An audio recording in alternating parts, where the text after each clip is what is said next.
Welcome to Conversations Live. For more than a decade, we've brought you the best in books, entertainment, celebrity interviews, and current events. When the movers and shakers of the world have something to say to you, they say it to us first. Now celebrating 17 years of broadcasting success, here's your host, Cyrus Webb. And welcome back, everyone, to Conversations Live. I'm your host, Cyrus Webb. Glad you all could join us once again, both for our radio audience here in Mississippi at WYAD 94.1 FM and WYADonline.com. We're glad that you all could be with us. Also, those joining us through our online affiliates around the world, including our friends at iHeartRadio and Amazon Music Podcasts. Glad you all could be with us as well. We're excited to welcome award-winning director Chelsea Cjrister to our program today.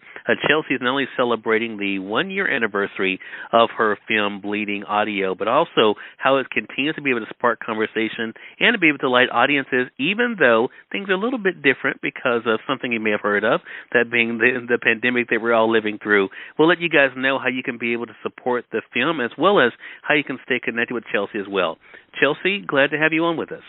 Thank you so much for having me. So, Chelsea, you posted about on Instagram on March the 7th about the one-year anniversary of Bleeding Audio's premiere. What has it been like for you to be able to see the way that people have responded to the film? It's been a really wild ride because I've been working on the film for about 6 years, and we had a technical in-person world premiere on March 7th, 2020, which obviously was, I wouldn't say disastrous, but, the film festival shut down that same weekend because of the pandemic. And it was a very weird roller coaster journey going from that in-person explosive world premiere to kind of nothing. And then we decided to embark on virtual festivals because we knew we wanted to reach an audience. We wanted to get Bleeding Audio out there. And the response has just been overwhelming. It's been so positive. People have been so kind. And, here we are with, some audience awards. And it's just been a really wonderful journey. And while I miss the in-person theater experience, it's been really great connecting with people on a more global scale, and also in just opening new audiences up to film festivals has been really fun too. That's a great point here, Chelsea, and I think our audience, we've talked about this a bit over the past year, that I think more people are, for one thing, appreciating the fact that they can be a part of these events because they are virtually, right? That makes it a lot more accessible, but also it is kind of introducing, like for people in my home state of Mississippi, like the Oxford Film Festival, even though it's been around now for almost 2 decades, those who may just now be hearing about it, has it also been part of the fun for you to be a part of the dialogue about these different film festivals? Yes, absolutely. I know that, with Bleeding Audio, which is a music documentary that's about the industry, but it's largely told through this band, The Matches, and their story. We were fortunate enough to have a bit of a built-in fan base who's been following our journey since we had our very first Kickstarter campaign. And, these people who are supporting the film don't necessarily know anything about independent cinema or that film festivals are even a thing. And so being able to bring this audience that supported our film from the very beginning and introduce them to other indie films that are also programmed alongside ours has been really exciting. It's almost like opening up people who are independent music fans to independent cinema as well, and it's cool seeing this awakening and getting to kind of let people into this window to a world that, I've been a part of for a long time. Yeah, and I think that is the cool thing. We're going to let our audience know, of course, how they can stay connected, and, of course, with the Oxford Film Festival. So let's go back a bit, because, as you said, you spent quite a bit of time with this particular film. When did you realize that storytelling through film, Chelsea, was something that you wanted to do?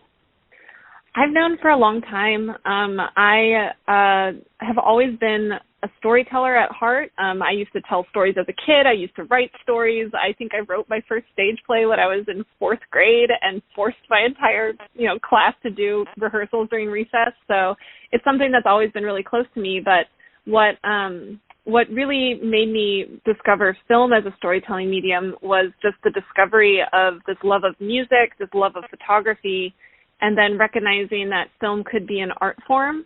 There are a few movies that definitely inspired that. And once I, edited for the very first time in high school, I thought, okay, this is a culmination of all these art forms that I love: music, visuals, story.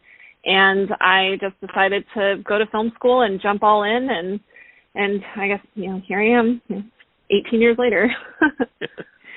And being able to show people what's possible along the way. And I think, just as important, Chelsea, as being able to share these stories are deciding what stories you wanted to share. So talk us through Bleeding Audio. I mean, how did you find that this was something that you wanted to be able to do?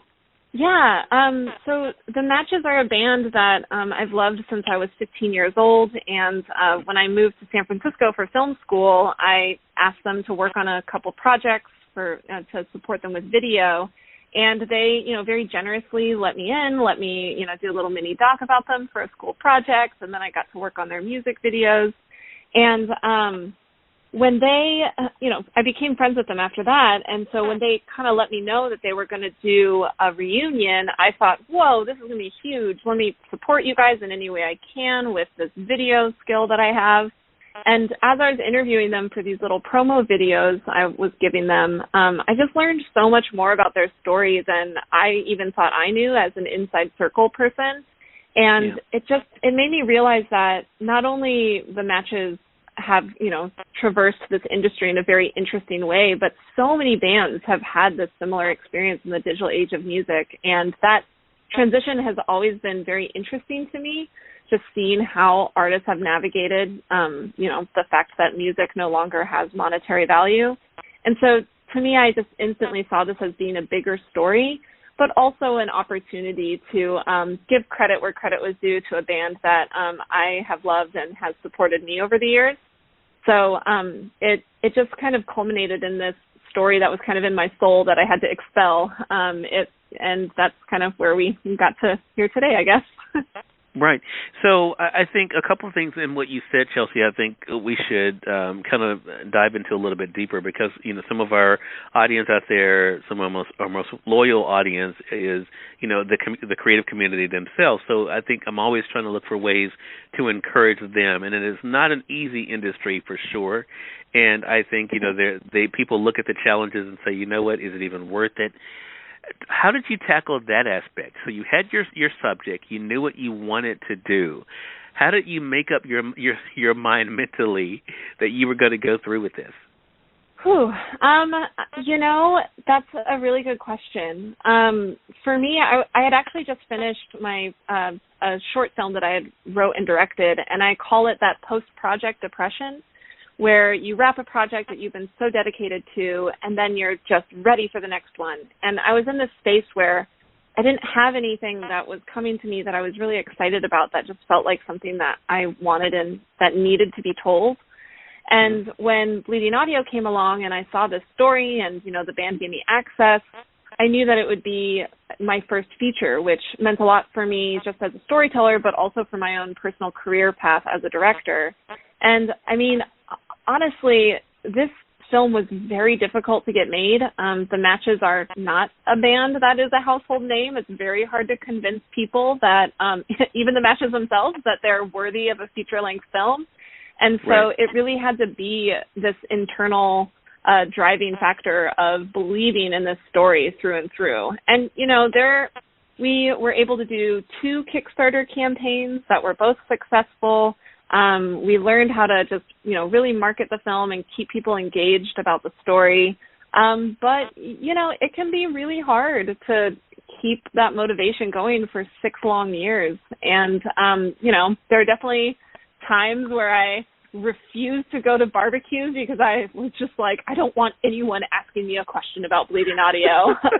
But there are also, times where, we had so many wins that were just so huge. Our in association with producers, TTSF, they're a finishing house in San Francisco, their enthusiasm and excitement about getting on board and helping literally carry us across the finish line and giving the film the polish that makes it feel so, just so high quality today.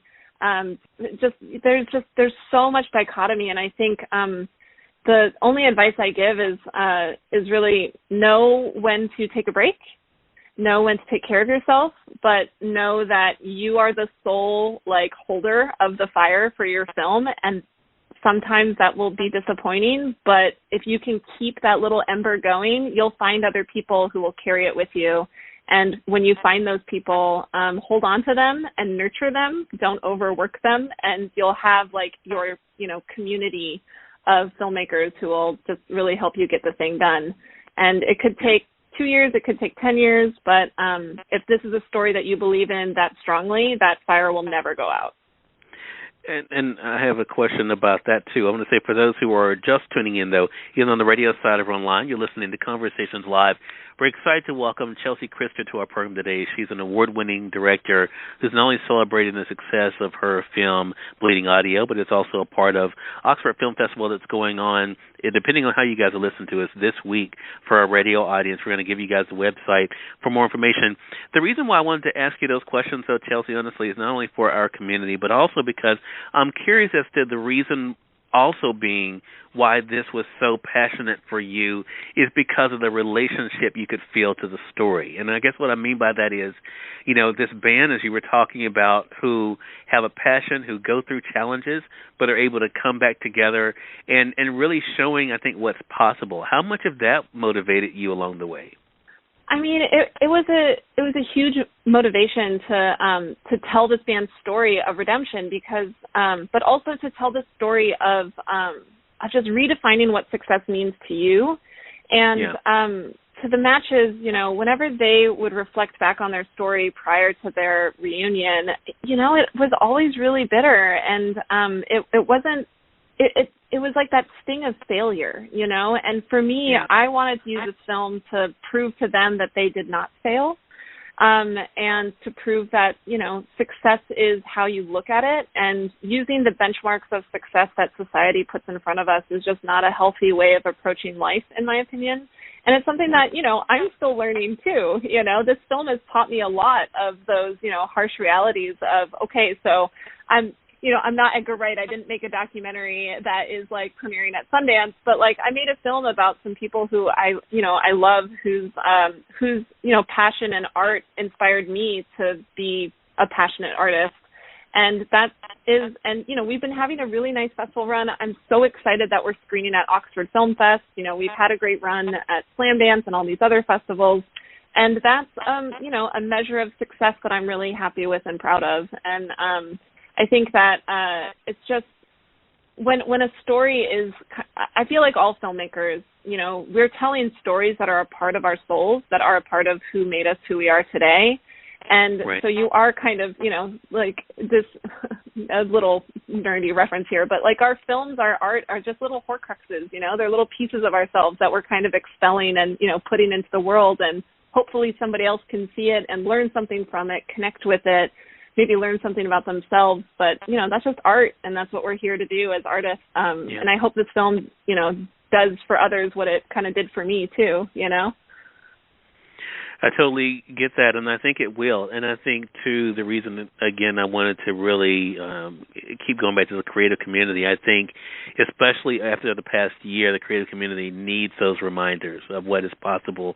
And I think also I love what you said, too, about redefining success, because I think a lot of times we allow other people to hijack that from us when it could just be being very passionate about what you're doing and doing it the way that you want to do it, which is what I think you're showing people as well. As we both mentioned here, the film that we're talking about, Bleeding Audio, is a part of the lineup for the Oxford Film Fest this year. So make sure you guys do visit the website for more information so you guys can be able to see how you can be able to enjoy this and a lot of other great projects as well. For those who are joining us via the podcast, we're going to be linking this up for you guys. Also, they've been updating their Instagram all day, actually, so you guys can actually follow them at Oxford Film Fest on Instagram as well. We'll be linking it up for you guys, too. And, Chelsea, how can our audience stay connected with you and keep up with the updates past this week? So you can follow the film Bleeding Audio on Instagram at Bleeding Audio Film, on Facebook. I believe it's /Bleeding Audio Film on Facebook as well, and on Twitter, bleeding_audio. And then you can also follow me. I'm at Chelsea Cjrister on Instagram, and I'm at Chelsmark on Twitter.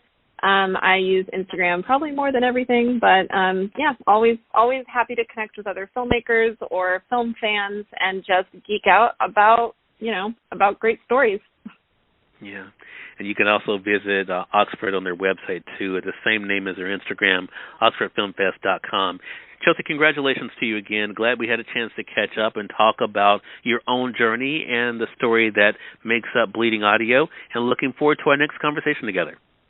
Likewise. Thank you so much for having me. This has been a real pleasure. Hey, glad to do it. And we thank your audience for tuning in to another great segment of Conversations Live. Until next time, I'm your host, Cyrus Webb, saying, as always, thank you all for choosing Conversations Live. Now let's go make today amazing. Take care.